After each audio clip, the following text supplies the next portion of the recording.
Oh, I'm sorry. Did I break your concentration? Good evening, ladies and gentlemen. Oh, what would happen if your mobile phone killed you? We are tonight's entertainment. I would rather watch Beautician and the Beast. People don't forget. And here we go. Made for movies.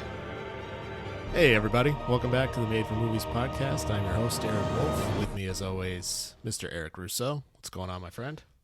Not too much. Got a lot going on this week. Are you ready? Absolutely. Another Monday, of course, on every episode Made for Movies. We hit the box office to give you some updates there. Hit the top 5 news stories of the week. This episode, we'll be doing our official review of Army of the Dead, Zack Snyder's newest release, as well as ranking all of the Snyder films. And, of course, got a couple comments from our social medias to go over. So why don't we kick it off with a little bit of box office? Yeah, let's just jump into it. So once again, Spiral from the Book of Saul was the #1 movie in America. Actually held on very well compared to some other movies. Only dropped 48%, which is a record for the franchise. So maybe this movie does have a little bit of life left. Still dealing with only $4.5 million. Second place was Wrath of Man with $2.9 million. Rounding out the top 5 was Those Who Wish Me Dead, Raya and the Last Dragon, and once again, Godzilla vs. Kong will not go down. But the bigger news in the box office this week comes from Fast 9, just rolled out overseas, primarily in China. The movie made $160 million overseas. Oh, man. It's just the funniest thing in the world. How beloved these films are. When overseas. did it happen? I don't even understand when the switch happened. It's when they started to get out of just like basically pod racing and get into more actual like CIA special missions, like this street tough from the Bronx or wherever Vin Diesel's from. He ends up hooking up with the CIA and getting into all sorts of mischief. But of course, he's the one you'd want. Yeah, to handle all of your international capers, I imagine, right? Yeah, I feel like they just were like, how do we make a dumbed down version of the Mission Impossible franchise? And this is what they came up with. I will say one thing they do very well is it's a very diverse cast as far as so many different races represented. I think that really helps out worldwide at the box office. Not to mention, as you said, like the movies tend to travel to all these different places across the country, usually, across the world, usually like 7 or 8 locations per movie. So we're going to need a faster car, I guess, at this point, which I think they will have in this one. I hear there's rumors that they are going to space, which... To the moon. To the moon. Moonraker. Is that Timothy Dalton, Moonraker? I don't remember. It sounds like a Roger Moore. But Roger Moore. It's one of those guys. I don't know any other Bonds, honestly. I'm just kidding. So it'll be really interesting to see how this movie does in America. It opens on June 25th, I believe. But next week we do have A Quiet Place 2, which should demolish everything at the box office. Hopefully, we shall see. Yeah. But let's just move on. Top 5 stories of the week. We're going to start with number 5, one that I'm actually very excited about. The Dune movie, which we have talked about quite frequently, will actually debut in theaters exclusively and will no longer be on HBO Max. Wolf, are you excited for this Dune movie? Do you think it's going to make money? I was waiting for this shoe to drop for many, many months now. As soon as HBO Max said we're going to release all of these movies simultaneously and to places that have theaters open, but also on HBO Max, Dune is the first one to topple like a pile of stones, like the fastest thing that's ever happened. I expected it to be another couple months before they shocked everybody and said, yes, you must go in a theater and do this. But I do think there is potential with the cast that they do have. There's obviously some very heavy hitters in there. And the original Dune movie is fairly entertaining. You don't quite know what's going on at any given moment, but still entertaining none the least. And this has a chance. It could be one of those things that if it's well written and it's not 15 hours long, which I'm suspecting it will be at least 3 hours long based on all other content regarding deserts and movies. But it could work. And especially we're going to see some bigger numbers than we're seeing now with stuff like, Spiral, obviously, which was simultaneously released on HBO at the same time. So we'll see. Time will tell, but I'll definitely be seeing it in the theater. For sure. So you're telling me there's a chance to quote your all-time favorite comedy if you have not listened to that episode. Very fantastic episode where we break down our top 10 comedies. But moving on, I do agree. Dune, I think, has potential to make money. This will definitely help because it's a movie that most people probably aren't too familiar with the original Dune or the books. Don't get me wrong, I'm sure there's a lot of people that are, but I'm talking your general moviegoers probably aren't too familiar. They may have skipped this and watched it at home, but now they don't have a choice, and I think that the spectacle of seeing a movie of this size on the big screen will be a big deal. I don't know if it'll be like Avatar level as far as like a new franchise, but I definitely think it'll make a good chunk of change. But let's move on. Any final thoughts on Dune? You over it? No, sir. So let's move into the top four. Top four stories of the week. Batgirl lands its directors from the Bad Boys for Life directors Adil El Arbi and Bilal Fallah. They also are directing the Miss Marvel TV series for Disney+. Wolf, do you actually think this movie will ever come out, given the history that we've seen with Warner Brothers and their DC movies? And two, who do you want to see play Batgirl? Man, those are two pretty loaded questions there. My mind is a Rolodex of possibilities, but I think the movie will happen. DC through HBO Max has picked up some steam with a couple of their television series, so I believe that momentum will carry into some more films. And I'm not sure exactly how the Batgirl television show has done, but it seems to have been talked about a little bit. I don't want to see the person who played Batgirl in that show necessarily. I think her name's Ruby Rose. She already quit that role too. She's already out, so that's a plus. I could see someone like a Zoe Saldana or maybe even the actress who plays the daughter in Army of the Dead. Honestly, she might be a good one. I'm trying to think of her name. It's Ella Purnell. Yeah, she did a pretty good job as far as the action. She could be a potential there too, kind of a rising star possibly. I like that choice. That's a good choice. Yeah, so this will be based off of Barbara Gordon, which is good news for the fans of the comics. That will stay pretty on point. Keep in mind, Joss Whedon was pegged to direct this movie before he decided to hate women. So now he will no longer his loss. Yeah, be directing anything ever again. But yeah, right. I'm not too sure this movie will come out anytime soon. Seems like something that would have been perfect for HBO Max TV series. I guess they probably didn't do it for the reason that you said, is they have the CW version of it, which is not Barbara Gordon, but I think that might be Batwoman. I'm not 100% sure. Oh yeah, maybe you're right. Yeah, I think so. I'm not 100% sure. I'm not too into the Batwoman lore. But yeah, this could be good. I'm looking forward to anything that DC puts out always, if nothing else, just for the spectacle of them potentially messing something up, which is always fun. It's just keeps us on our toes, right? Yeah, I guess we'll have a good idea too, because Miss Marvel comes out this year, if these directors can handle something like this. So the Bad Boys for Life doesn't really do it for me as far as things they've directed. So when I saw that headline, I was like, why is this happening? But then I looked and I was like, all right, Miss Marvel, maybe it'll be good. So moving into the top three stories of the week, Henry Cavill has signed on to star in Lionsgate's remake of Highlander, which is a reboot from the director of John Wick, Chad Stahelski. Wolf, how excited are you for this movie? And who would you like to see also added to the cast in the Sean Connery role? That's a very good question. Absolutely. Highlander, the first Highlander to be released was 1986. Christopher Lambert, our favorite portrayal of Raiden from Mortal Kombat. Just a fantastic movie in general, something I've rewatched dozens of times. Clancy Brown as the Kurgan, who can beat that, and Sean Connery. There can be only one. There can be only one. Very, very funny and very, very, it's like so bad it's good type of movie, and that's one of the ones that's way up there. So I'm definitely excited. Henry Cavill in The Witcher is very good, and it's kind of a similar thing. They sword fight and whatnot. As far as casts, basically my mind went to the Kurgan first, and I thought, who's kind of like a good slightly older guy who could play possibly this role. It could be like a Christian Bale, could be like an Alexander Skarsgård, those types of guys with the physique to pull it off.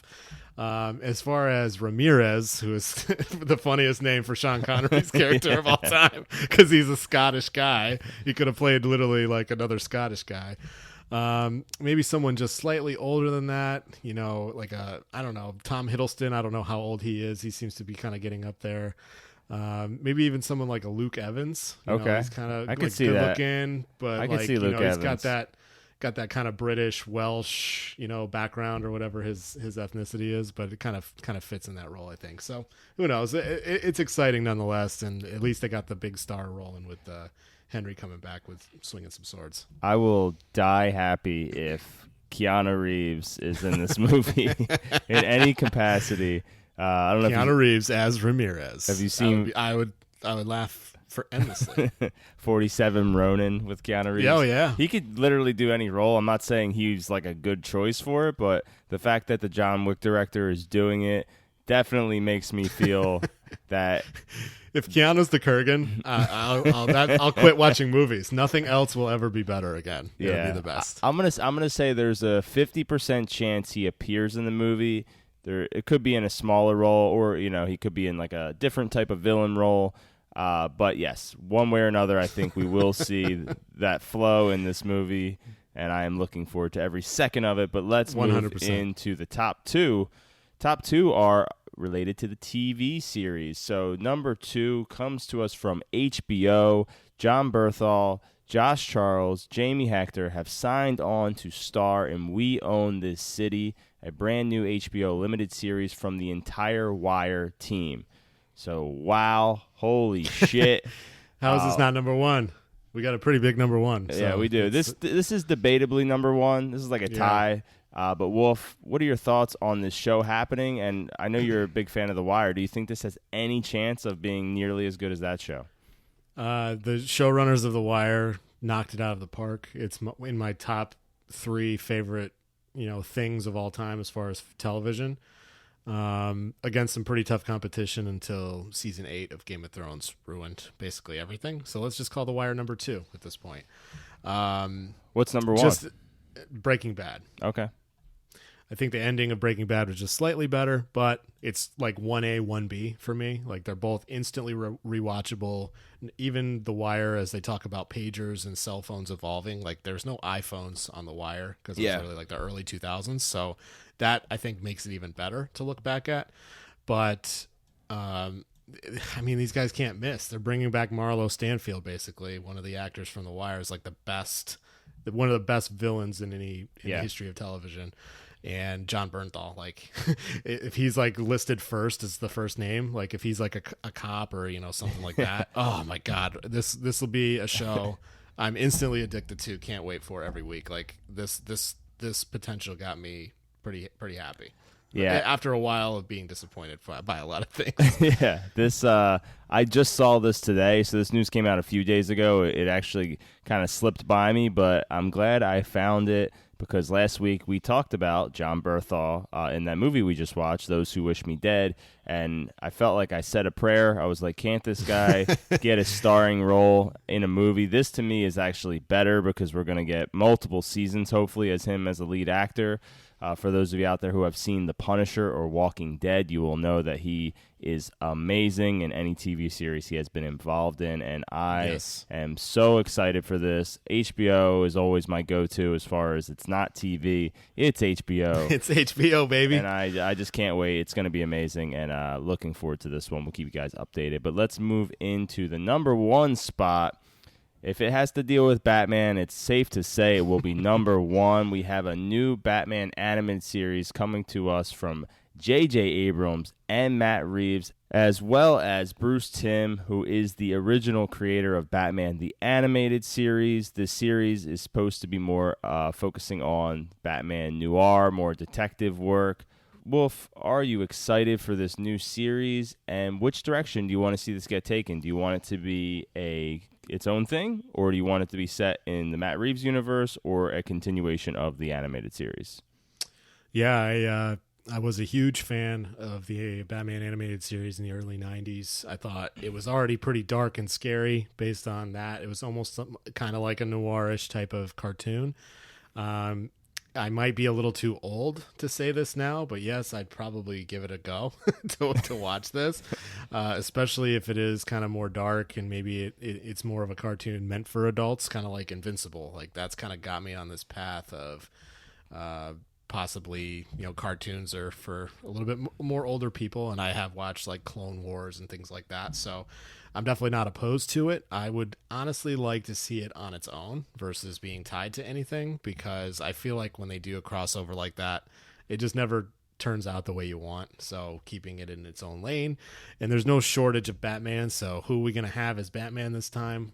It would be very interesting to find out who would be as good a voice actor as the original guy, who's in my opinion one of the best voices in Kevin the world. Conroy. Kevin Conroy is awesome. So there's a lot there, still early stages, but the fact that they have the old showrunner and then of course this new kind of class of Batman involved directors and producers could be good. Who knows? Yeah, I definitely think it will be incredible. What confuses me about it is Matt Reeves being involved, just because Matt Reeves is the director of the new Batman movie. So I'm not so sure how I feel about him I'm glad he's doing it. I just don't know how involved he's actually going to be if he's focusing on a trilogy of new movies. But I think it'll be really good. The design of Batman is quite interesting in the picture that they released. The cowl, he's got very long ears, so interesting. I never really judge it too much. I definitely think that the animated series, just in general, it's one of the best cartoons ever. If you haven't seen it, it's on HBO Max for free. Check it out. But I do think with advances in animation, like just updating something very similar to that will be incredible. I'm not super excited for it, but I definitely will check it out for sure. J.J. Abrams, we'll see. Last time I saw his name on something, it was called Rise of Skywalker, and that was a little shocking. frustrating. But typically, I could see him being better in this overseer role and not straight as a director. So looking forward to that. But I know what you always look forward to every week, once a week. Why something is happening. The Wolf's Why Is This Happening news segment of the week. Wolf, we have one that honestly is a little sad this week. It's not one that we want to go over, but it's something that we have to keep it real on this podcast, right? Sure. And the number one story, The Wolf's Why Is This Happening? Arnold Schwarzenegger has just signed on to an 8-episode series for Netflix, a spy thriller where he stars he'll have a daughter on the show. They will both be CIA agents and not know each other are CIA agents, and they have been lying to each other their entire lives, and the mystery will unravel into a series of events with fantastic action and humor. Wolf, why is this happening? I have no doubt that the final two things you said from the story, that there will be copious amounts of action and humor, and most of the humor will be 100% unintentional with this show. It's one of those things where aren't Arnold Schwarzenegger's muscles like older than him at this point? Like they're all saggy and sad, and like he's just really not who I picture as a spy guy right now. And honestly, in the real world, if the CIA saw Arnold Schwarzenegger 70 years old still trying to work for the CIA, they would have told him, hey, mandatory retirement was about 25 years ago, buddy. Sorry. It just doesn't make any sense there. But who doesn't love Arnold? Who doesn't love the potential of it sounds like the plot of True Lies. I don't know what any other way to think about it. That's the first thing I texted you was. That's right. That's right. True Lies 9. Yeah. It looks horrible. I'm not holding my breath that this will be any good. We'll wait to see as it approaches, as they film, as they do trailers and whatnot.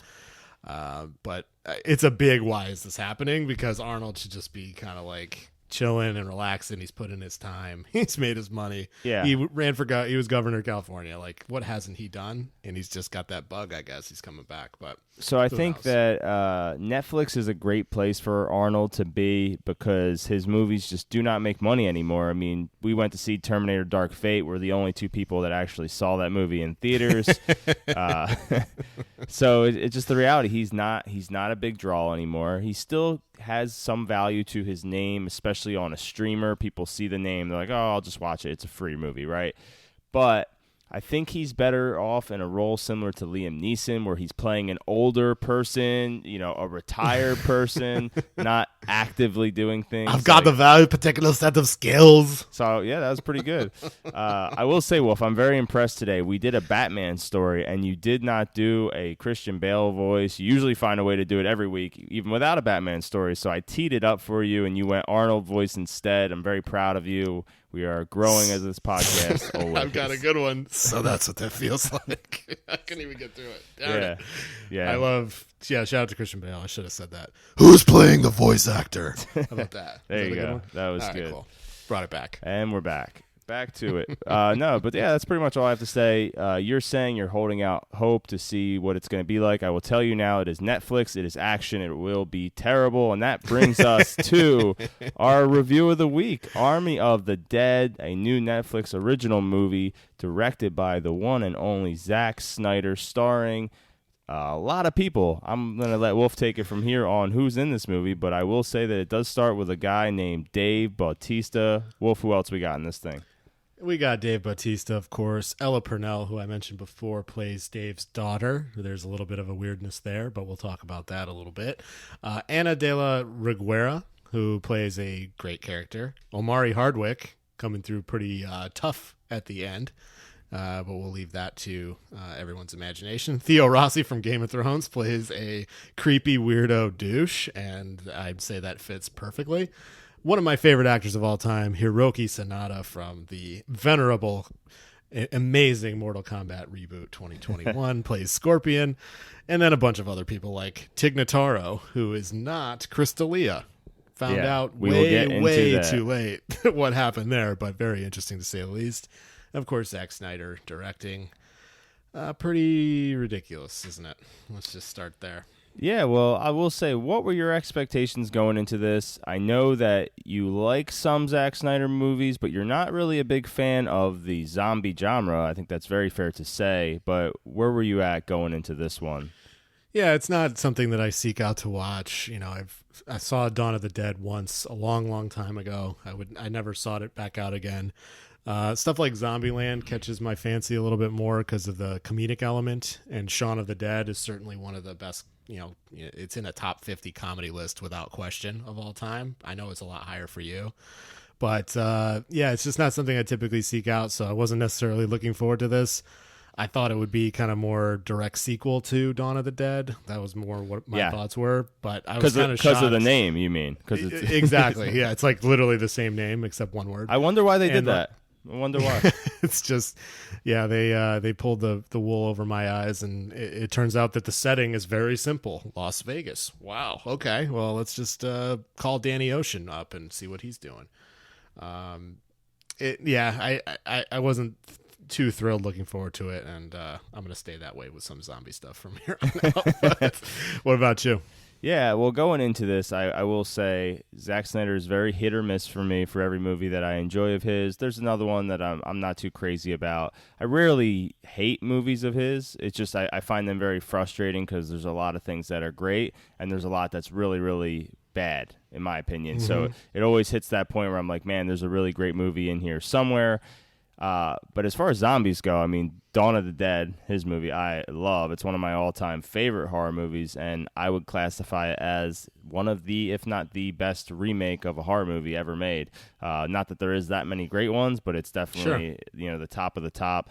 One thing about Dawn of the Dead, it was written by James Gunn, who, as those of you who don't know, is the director of the Guardians of the Galaxy movies. He clearly had a lot to do with that movie's success. Tone, everything about it. That was Zack Snyder's first movie. But just zombies in general, I'm a huge fan of the horror genre and zombies. So I was excited. I didn't think it would be great, but I expected it to be entertaining. Like a 6 out of 10, a decent watch. The thing that concerned me most was the 2.5 hour runtime. So for those of you who do not know, this is the third longest horror movie in modern history. It's the longest zombie movie. It's the third longest behind It Chapter 2 and Dr. Sleep, which Dr. Sleep could have been 5 hours longer, and I would have loved every second of it. Dr. Sleep was completely acceptable to be the length that it needed to be. Good but let's move into this. Wolf, I will ask you, general thoughts. What did you like about the movie? My general thoughts. I liked a little bit of the banter between a fake character who replaced someone else midway through. I guess, all right, so hold on. I'm going to stop you. Let's explain that situation so people actually know what the heck we're talking about, because it is insane. I didn't know this until a week before the movie, but Chris D'Elia filmed this entire movie, post-production, everything done, ready to print. For those of you who don't know, Chris D'Elia got into some trouble. He has child pornography allegations against him, as well as a litany of other charges. So rightfully so, they took him out of this movie and they replaced him with Tig Notaro. But because it was during a pandemic, they filmed all her scenes on a green screen and then CGI digitally put her into every single shot. So she is not actually acting with the actors in any scene.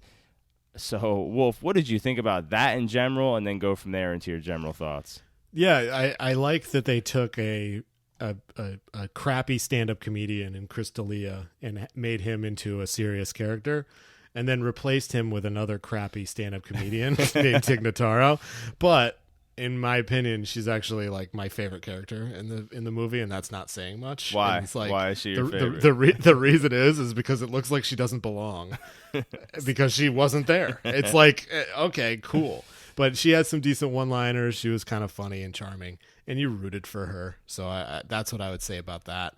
Other than that, I struggled to find things I really liked about this movie. Okay. I did find that some of the action scenes were actually entertaining, albeit mostly unrealistic, and it was like we talked about in the past, like infinite bullets. Like the idea of like nothing is real, like nothing's realistic, I should say. Yeah. Is none of it's real. It's a movie.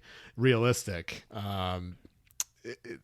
That stuff kind of got to me after a long time, and it is a very slow burn. Like you said, the runtime is so ridiculous. They could have explained and montaged together 20 minutes at the beginning of the movie and then had an hour of just intense action and then 10 minutes of resolution, and it would have been, I would say, a 50% better movie than it is right now as far as score. So pretty ridiculous there.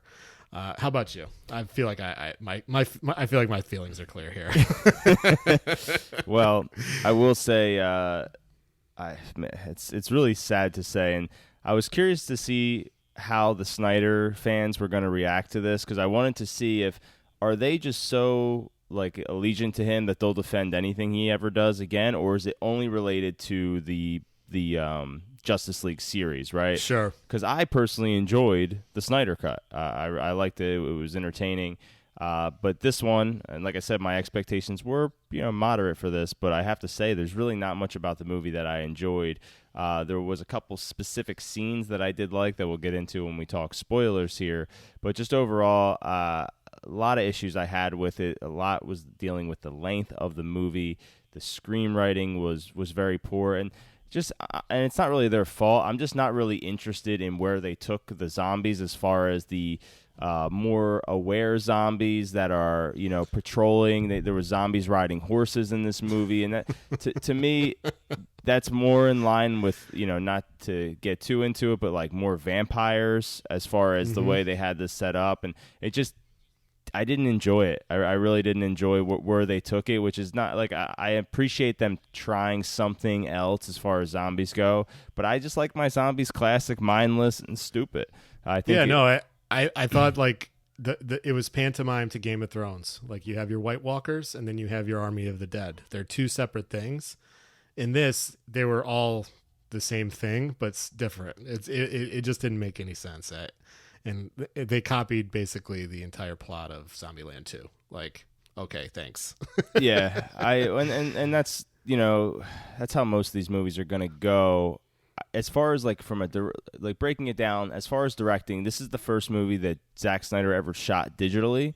And I thought you could tell, because if there's one thing I can say about even the movies that I did not like of Snyder's, is they're always visually amazing. Like, sure. True. I remember, like, I hated Batman vs. Superman in theaters. I liked the extended director's cut, but I remember thinking that there was some shots in there, specifically the nightmare scene, that were just beautiful. So when I saw that they were making a movie primarily in like a desert setting, I was hoping that it would really carry a lot of that over and just have this really cool visual aesthetic. But one issue I did have is there's a lot of blurriness to the movie from the type of camera that they used, and a lot of shots are out of focus, specifically and understandably related to the actress that we just spoke about. As far as Tig Notaro goes, any scene that she's in, when she's speaking, the other actors go completely blurry, even though they're standing right next to her, and vice versa. So to me, it really made it look very weird. I wish I never knew about this, because once I was looking for it, it definitely affected my viewing of the movie. So like I said, I'm not going to give this movie negative points for anything related to her or any of that stuff. It was just a little bit distracting. Some of the actors were okay. The biggest disappointment for me, and like Dave Bautista is like one of my favorite actors. We were just talking about him last week, how much I like him. I'm not going to put all the blame on him, but he didn't do it for me in this movie as far as his emotions. He was just randomly crying a lot, and like it seemed like he was trying so hard to have layers to his character, and I just wasn't buying it. I really wasn't, and it was unfortunate. But, yeah, I hate to say it, this movie just overall really missed the mark for me. It was about an hour and 25 minutes too long. Yes. And, yeah, it's unfortunate. For anyone out there that enjoyed it, I'm really happy for all you guys. It's just, as far as zombie movies go, there's way better options out there, including Zack Snyder's fantastic Dawn of the Dead. But let's get into our scores, and then we'll do some spoilers. Absolutely. Where are you at with this one? I will be very generous with my score, I believe, on this one. I will give it a 3 out of 10. The action, again, it made up for some of it, but yeah, like you said, like, it's quick cut. Some of the images being blurry. They want to make this big reveal. It adds too much time. It's not something I'll ever watch again, and I'm glad it's done. Yeah, like I said, I'm always scared to give Zack Snyder movies bad reviews for fear that I will be assassinated, but I'm going to go with you on a 3 out of 10. Not something I ever enjoy doing, giving out these low scores, but like I said, there's a couple entertaining action scenes that we will get to. If you're a fan of Zack Snyder, I'm sure you'll enjoy it. If you're a fan of some of the actors, maybe it's worth a watch, but otherwise, I have to recommend that you go watch a better movie like Dawn of the Dead, to be honest. But let's move into spoilers. Well, if I have a few thoughts on this one, we're not going to do our typical walk through every scene because that would take 17 days to make it through this movie. But let's start at the beginning and kind of work our way through here. One of my biggest issues, and I don't know how you felt about this, is how the movie begins and how essentially all the zombies end up in Las Vegas. If you have not seen the movie and you don't want anything spoiled, please stop listening now because it's going to get graphic. The movie starts out with a guy getting roadhead. He's getting a blowjob in the car, and because of that, they crash. They allow the alpha zombie to escape. And, that's pretty much how we had this apocalypse start, which I thought was a very poor storytelling choice and just immediately just took me out of the movie. But, Wolf, how did you feel about this? BJ gone wrong. Has this guy ever gotten one before? What's going on with his technique? I need to know. He clearly gets a little too distracted and can't multitask because he literally crashes his car into a flame, a fireball of flame. They die. Number 2. The government and the army is in possession of a super zombie. And then we never hear about that again. Yeah. Not another morsel. Yeah, what are they doing with the government zombies? Has super zombies, and they have either created, we don't know. They've either created it, they've either captured it, they're testing it, doing whatever. And then we never talk about it again, and then 10 years pass. And then it never comes up. It's like, oh, okay, our own government did this to us. It's kind of like they don't get into it's that. a missed opportunity for a whole nother storyline that would have made the movie infinitely more interesting if we found that out. So anyway, horrible. Another issue that I had, and I don't want to be too nitpicky here, but it always bothers me in these movies. We're talking 20 or 30 military guys unloading on this super zombie, right? Unloading, like clips on clips on clips, doing no damage. But then at the end of the movie, and keep in mind, throughout the entire movie, this super zombie is taking bullets on bullets on bullets to the face at one point with a mask on. And then Batista kills the super zombie with one handgun bullet to the face while he's dying, while he's not really even aiming. And to me, that is one of the most frustrating deaths I've ever seen, considering how much they built up the zombie. I hate to skip to the end, but I have to bring it up because that was literally the first thing I wrote down is I didn't know that was going to be the main zombie. At the time, I just thought it was a zombie. So I was like, why can't they kill this thing? They're literally unloading clips at it. So a little frustrating with that. But then we move into a part for me that was also disappointing is just the introduction as far as the opening credits. Wolf, I don't know how much you remember of Dawn of the Dead, but Dawn of the Dead has one of the best opening credit scenes with Johnny Cash. It's fantastic. It's one of my favorite opening credit scenes in any movie ever, and this one kind of tries to imitate it. And I think we've seen this in some other Zack Snyder movies recently. But what did you think of this montage? This montage to me again brought me to Zombieland because they do the same exact thing in the Zombieland movies with in Zombieland they use Metallica, and it's kind of like it's not a slow song, but it's kind of like, oh yeah, these zombies are now messing stuff up and people are running away and dying and it's gross and it's slow motion. It's kind of cool. This one I just thought was the same thing. I didn't mind it. Like this is one part where they basically do a montage that they explain a ton of stuff. Yeah, about where these people are in a very short amount of time. In 3 minutes, just the opening credits, and that would have been enough for me. Like so, right then and there. And then I would probably say to your last comment, the part that ruined the movie for me the most, and this is probably the last thing I'll say besides just reacting to the scenes that you have, were the fact that yes, those army soldiers who are fully trained and whatever couldn't shoot someone in the head if their life depended on it. But all of the people that go on the mission in the movie can shoot a zombie in the head with a blindfold on. It's ridiculous, and that's how you kill the zombies in this universe. And they never miss until the very end. Yeah, until the very end when Batista literally has a grenade launcher pointed at the main zombie, and he misses from 10 feet away when he could shoot a zombie again running backwards behind him, which he does the entire movie. And he jumps off poker tables doing. Like I had it. They were so accurate. They could kill. There's just hordes and hordes and hordes of zombies gone. And then the last one he misses. And it's just like, okay, dude, that does it for me. I'm out. So yeah, I was a little frustrated. Well, thank you for that. That is a very good point, and one that I'm sure people who like the movie will be not so happy that you brought up. We are nitpicking a little bit, but you have to have fun with a movie like this. There's some hilarious things that they chose to do. So one of my favorites was at the end of the movie when the main zombie, the super zombie, is on the building, and Batista, they take off in the helicopter, and they're racing to get his daughter. Somehow, that super zombie beats the helicopter to the building that's 3 miles away and gets to his daughter before him with no explanation of it. So I always appreciate that when fast horse. That is a pretty fast horse that they have. But yeah, I'm not gonna bash this movie too much. It was kind of fun to make fun of some of these things. And I always appreciate getting a good laugh from Mr. Zack Snyder. But the Snyder Cut, this is not. I would watch the Snyder Cut 50 times before I ever rewatch this movie. Oh, boy. Yeah, very sad stuff all around. But I think we should probably move on because I don't want to upset too many people out there if you did enjoy it.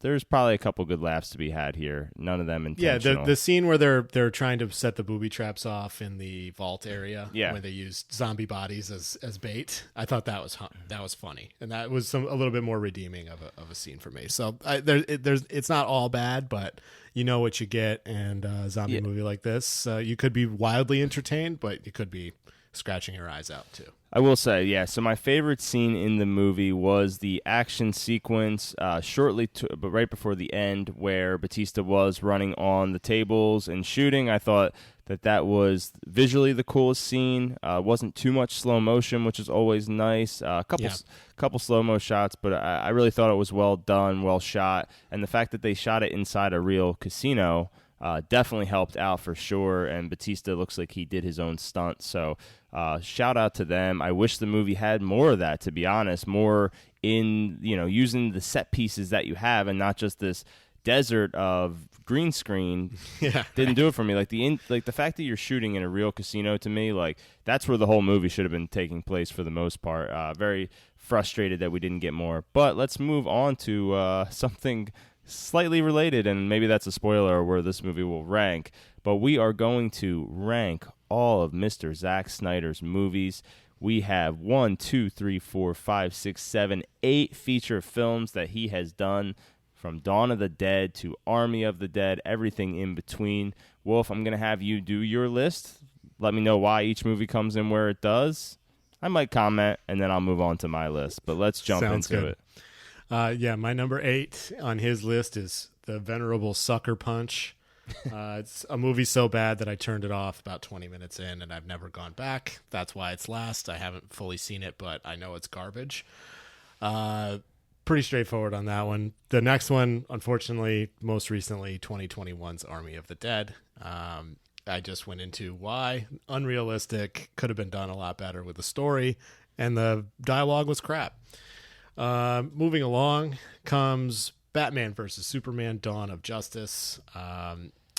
It's just, like you said, a pretty disappointing theater experience after something that I did like, which is another movie on the list, and I thought they kind of ruined the revival of the Superman character quite a bit by this movie. That's why it comes in pretty low on the list. I have a question for you. Sure. Have you seen the extended cut, and was your score based more off theatrical or just kind of overall? So it's funny that it was based off of the extended cut as well, but it was better than the original theatrical cut by a mile. Yeah. It's very similar to the way that the Snyder cut, which happens to be my number 5 on the list, was infinitely better than Justice League 2017 by Whedon. So yeah, that's kind of where those two movies fell for me as far as the DC universe there. That brings me to number 4, which is Dawn of the Dead. Nice. From what I remember, far better film than any of the previous that I have mentioned, and knowing that it was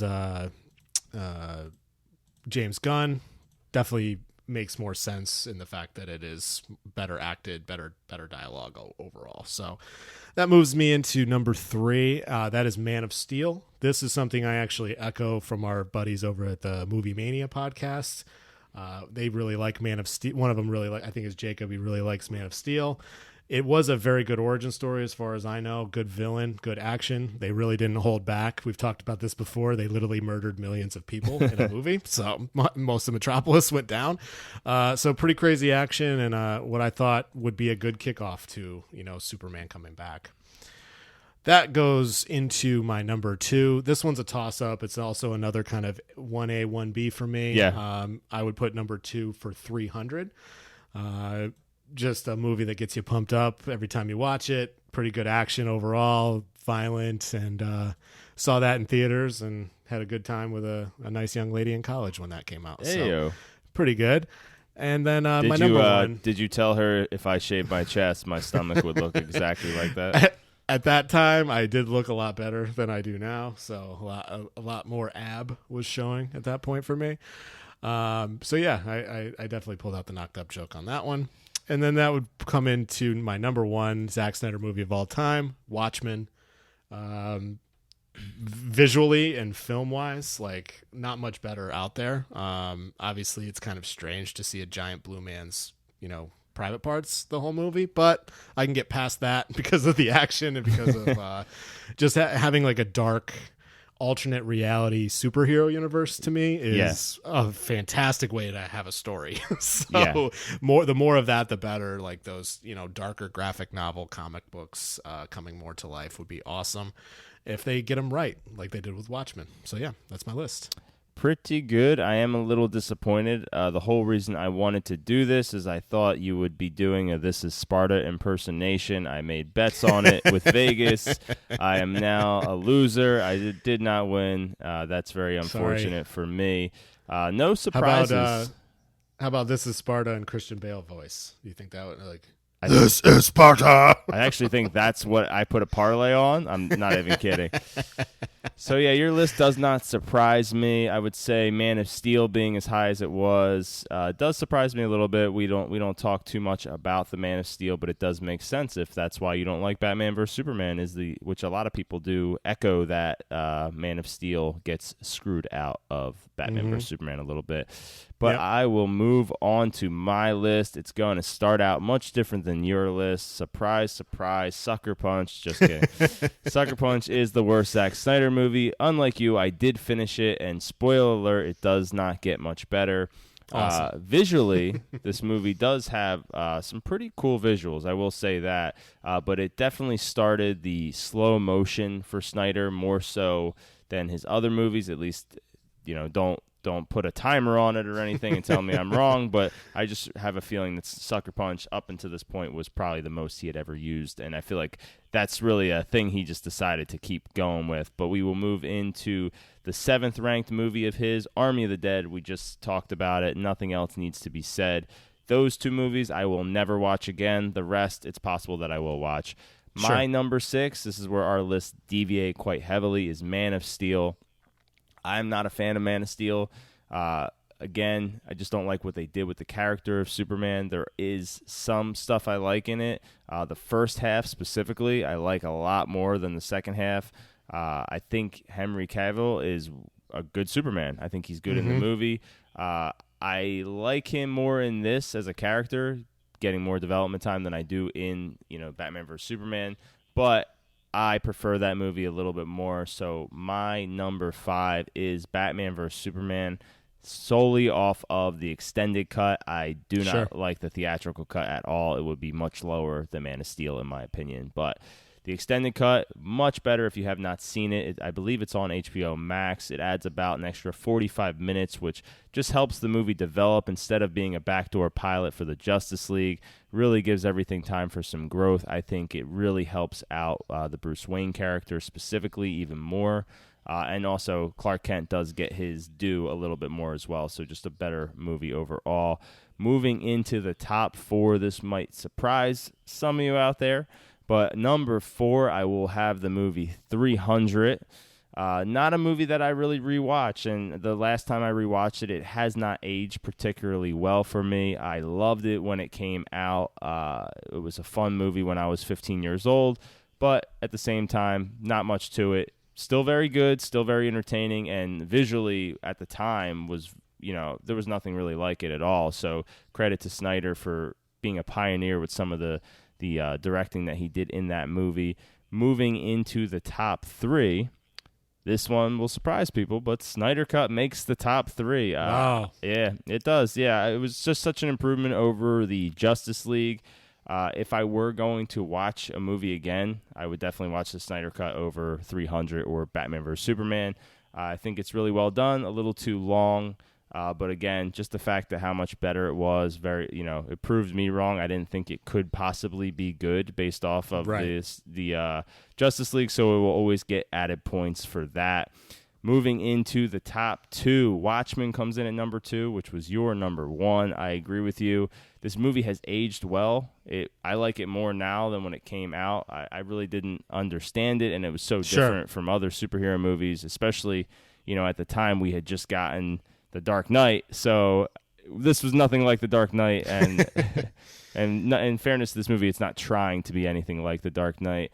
Also, it's got a phenomenal cast with it as well. A lot of the actors have now gone on to be some of my favorite actors. So I think that really helps the rewatch, because when I saw this, I really didn't know who Jeffrey Dean Morgan was. Now he's, on The Walking Dead. He's one of my favorite actors. And then the guy who's in all the Conjuring movies, I always forget his name. I forget. He was in Aquaman. Patrick Wilson. Patrick Wilson, yeah. Mm-hmm. Yeah, I love him and everything too. So awesome cast, great movie, great visuals. One of Snyder's best, just not his best. Dawn of the Dead is my number one. Still the best. His first movie. He may have had the assists from James Gunn, but give credit where credit is due. It is a great movie. It is well-paced, well-directed, great cast. Again, if you have not seen it, just go online and watch the opening credit montage. Even if you don't like scary movies, it's very well worth watching. It's very well done.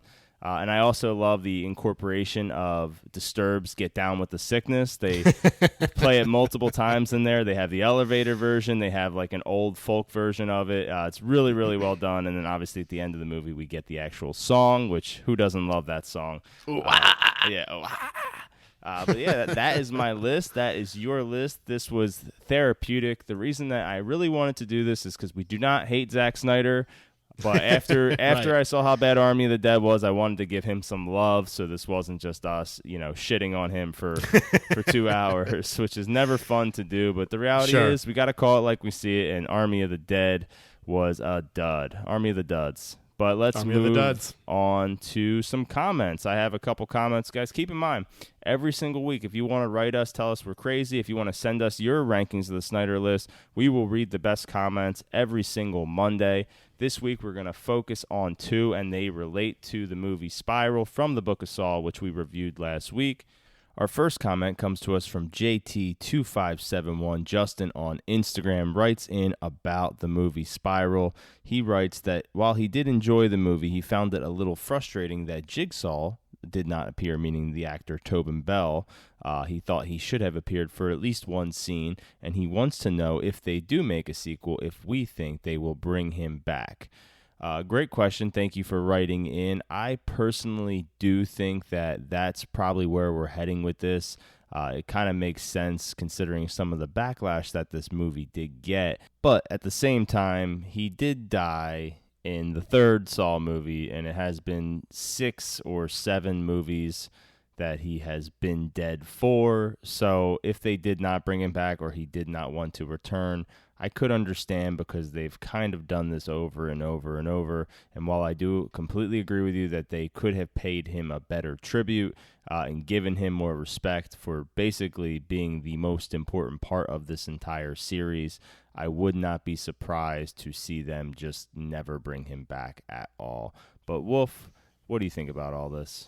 I think there's always a chance that in any shoot off of a previous, franchise, that there's some kind of flashback potential to happen with somebody, like a character who knew him or something like that. So I think it's possible. I wouldn't expect it based on the way it looks like they're taking this, is that that's put to bed. And they even mentioned that in the movie, but you never know. Yeah, I think in a perfect world, they would love this to be the Marvel universe, where you have a Spiral series running concurrently with a Saw series, and then eventually building up to the Avengers movie where everyone teams up. But I just don't see that happening based off the box office and everything. I would love for that to happen, but it doesn't seem very likely. We're talking about a movie that has made a little over $20 million and cost $20 million to make. I think this will just come down to what Chris Rock wants to do, how much of a pay cut he's willing to take to do it.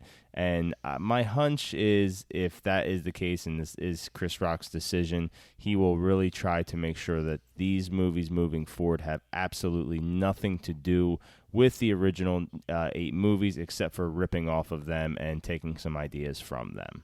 So thanks again so much for writing in. Let's move on. The next comment comes to us from Instagram as well. Kung Fu Larry 87, awesome name by the way, writes in about Spiral as well. He personally felt that while he did enjoy Chris Rock's more serious scenes, he thought him bringing so much humor to the role really went against everything that Saul stood for, really took him out of the movie and hurt the movie's overall qualities. He says he hopes that if they make another one, Chris Rock will lose all the jokes and keep things much more serious.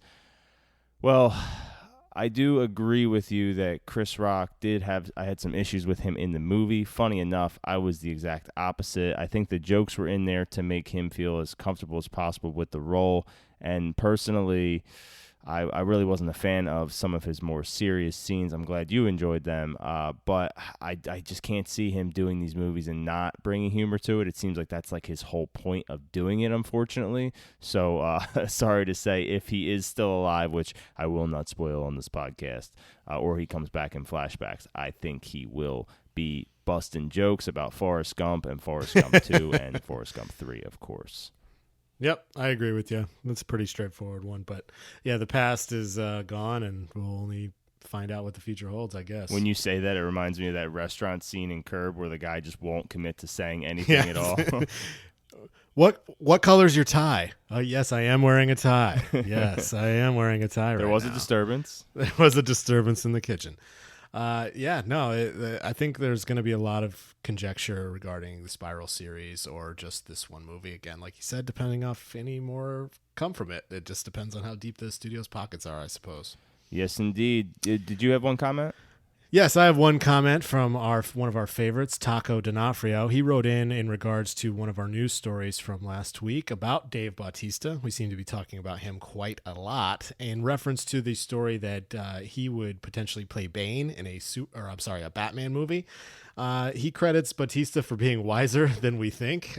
He basically said he knows that there's going to be some kind of Batman movie or series made every single year for the rest of time with all new actors and all new storylines. So the fact that he can just basically indefinitely try to get into a Batman franchise is pretty smart on his part to put his name out there. So I definitely agree. And there's going to be a lot of content moving forward. So good comment, Taco D'Onofrio. Thanks, buddy.